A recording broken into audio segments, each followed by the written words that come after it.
So when I'm investing in companies, I have the same thing. I have multiple factors. The first things first is the person. I'm betting on them to be ride or die. I only invest in people that are ride or die. And ride or die means it's 3 a.m. We're at a convention trade show and boom, the plumbing goes out and it floods all over the booth. Are they going to show up at 3:10? Are they going to be there 10 minutes later and run from their hotel room? Or are they going to hit the alarm, go back to sleep, and wake up at 7 or 8 a.m. and deal with it later? I want the ride or die guy. Yeah. Right? And by the way, I'm ride or die. Yeah. And at the same scenario, I'll be there with you at 3:10. Right. I might beat you to the booth and I'll help you, even if I only own a little piece of your company. And so I want to bet on that person, right?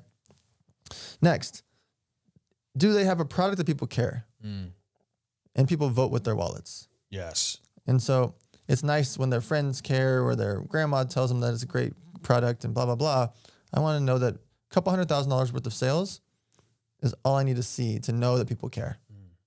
50 grand in sales, I'll still invest in you. I just need to know that people care enough and that you've gone through the steps enough to have a bank account, an LLC, a website that works, a merchant account, and you can ship a product. I just need to know that you've set up shop and that you've actually gotten sales and people voted with their wallets. People paid for it. Most of the companies I invest in do 1 million to 20 million in sales. When I bring other friends into it, I'll invest in things that don't have any revenue, but I won't bring my friends into that. I don't let them gamble. I'll gamble, but I won't let my friends gamble because I want to keep my brand reputation. Of course. So I reduce my risk a lot by businesses that already have over $1 million in sales. If they have a couple $100,000, it's pretty similar to $1 million, knowing depending on how long they started it. But if they're on trajectory to do at least $1 million for the year, I feel pretty safe that they have something people care about. Then, is it scalable? How big can it get? People use the TAM, T-A-M, which is total addressable market. I don't look at total addressable market because that's like what people say on Shark Tank. Like, well, if we just got 1% of this $18 billion market of water, what are you talking about? Right. Nobody's going to sell 1% of the $18 billion water market. Yeah. Tell me how many stores you can get into and how much you can sell on Amazon of your water, and that's what we should focus on. Right. So I look at, is it scalable? Is it international? Who are their competitors? Who are they up against? No competitor is a full monopoly. Besides Heinz Ketchup, there's no real true monopolies in the world. What about Google? There's Yahoo, Lycos, and a lot of other companies that are out there that we don't really think about, but still have a piece of the market. Yeah, a huge footprint. Heinz Ketchup. But I've never seen anything but Heinz Ketchup. But that's a good one. Name another one. That's good. I like that. And so I look at things that I'm not scared of their competitors, but I want to know about them. Yeah. If a founder tells me I don't have any competition or I'm the only one that has this product, I immediately turn off. It's not true. Yeah. And I rude to them really quickly by telling them, well, no, this company already raised $8 million. No, this company already does $25 million. No, this company already has X, Y, Z. You're out. Actually, that guy already has the patent. Here, let me Google it for you and show you. And I'm out. Well, it shows you've done more research on their business than they have. Of course. Jeez. It happens all the time. Because I get pitched nonstop. I see probably 300 pitches every month, of decks coming in nonstop. Really? Every single day, nonstop.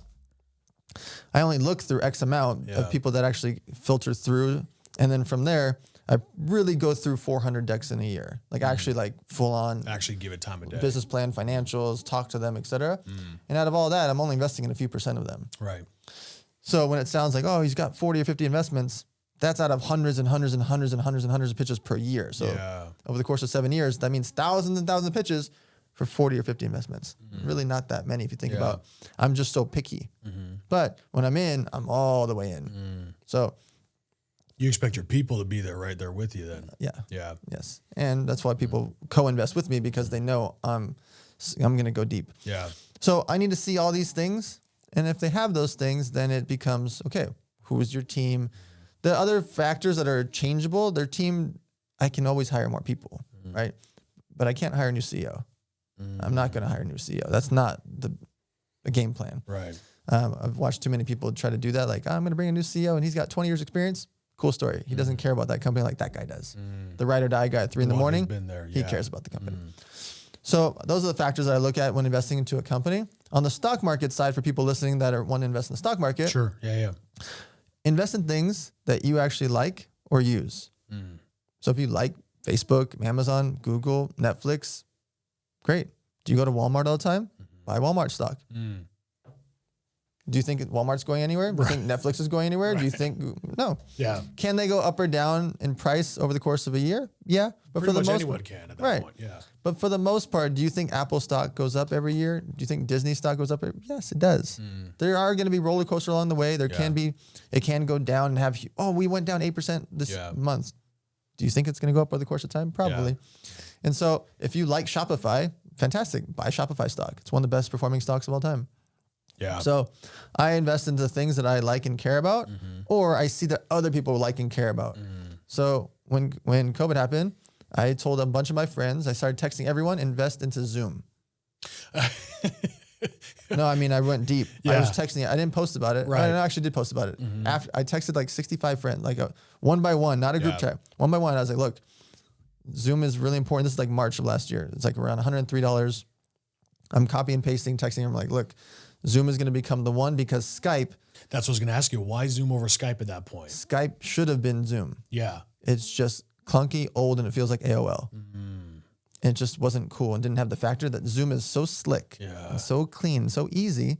And so I went in and I put a bunch of money in Zoom. A bunch of my friends did. We all sent screenshots to each other. I did post about it. Then it went up to like $300. And I was like, look, I don't know where it's going. Yeah. I have no prediction of the stock price. By the way, I told them that from the beginning. Yeah. No idea when you should sell or what not. I just believe in this company over the course of time because this is a rare moment. And so I look for situations like that of what are products that I use or what are products that I know everybody else uses. And maybe I'm not an avid Walmart shopper, but I know that Walmart's the most important business on the planet. Yeah. Great. I'm going to buy Walmart stock.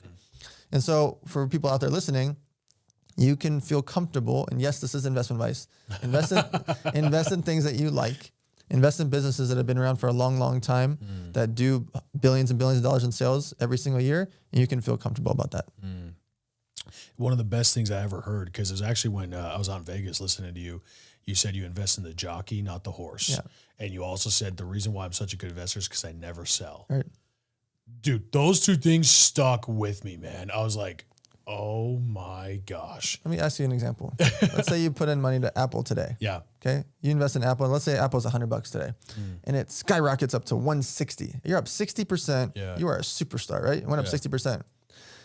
Would you sell Apple today? Do you not think Apple's gonna be good next year? Do you think Apple's not gonna be good in 2025? Do you think Apple's not gonna have some of the dopest electronics in 2030? Yeah. Why would I sell? Right. And so I invest into businesses that I believe in. They're gonna. If I believed in Netflix 4 years ago, don't I believe in it now? I took a chance on Shopify half a decade ago. Don't I believe now when they're crushing it? Yeah. Why would I sell? Yeah. Now, can you sell a portion to de-risk? Of course you can. Yeah. Or to even just like realize some capital or whatever it is. Yeah. So oftentimes, like I even mentioned with the Gary Vee, I sold some of the goats because I was up 100,000 on a goat. Right. That's weird to say out loud. Right. It's hell of a goat. And so I did sell a couple. I still believe they're going to keep going up, but I'm now free rolling. Yeah. And so most of the time, if I'm going to sell something, it's only to get my initial capital back. I don't want to take profits because then I have to pay taxes on the profits. And I just take my initial capital back and I'm free rolling the rest. It's not like I never sold Ethereum. People are like, oh, you bought it for $19. You must have $1,800 billion. Well, at 220, I sold a bunch. I was up 1,100%. It was stupid. Yeah. It shouldn't have been 220 at the time. Yeah. And at 550, I sold another chunk. And then I kept the rest. And by the way, I'm still a buyer. I literally bought Ethereum a week ago. Yeah. I'm still a buyer at $3,000+. Yeah. Even though I had a ton from back in the days at $19. Yeah. I still buy it because I still believe in Ethereum. It's going to have roller coasters and go up and down. I still believe in Bitcoin. I literally bought Bitcoin yesterday. I was buying Bitcoin. You can see my Coinbase. I was buying Bitcoin at $200, $300, $400, $800, $1,200. You can see it's all my transactions from 6, 7, 8 years ago. Yeah. I literally bought it yesterday happily. 42,000, 44,000, whatever. Like I'm happily buying it now. Yeah. I still believe in the long term of it no matter what. And so when I talk about not selling, it's not that you can't de-risk or get your initial capital back, but if you believed in Amazon yesterday or a year ago, don't you believe in Amazon now? Same thing with Walmart, Facebook, Google, Netflix, Tesla, et cetera. Yeah.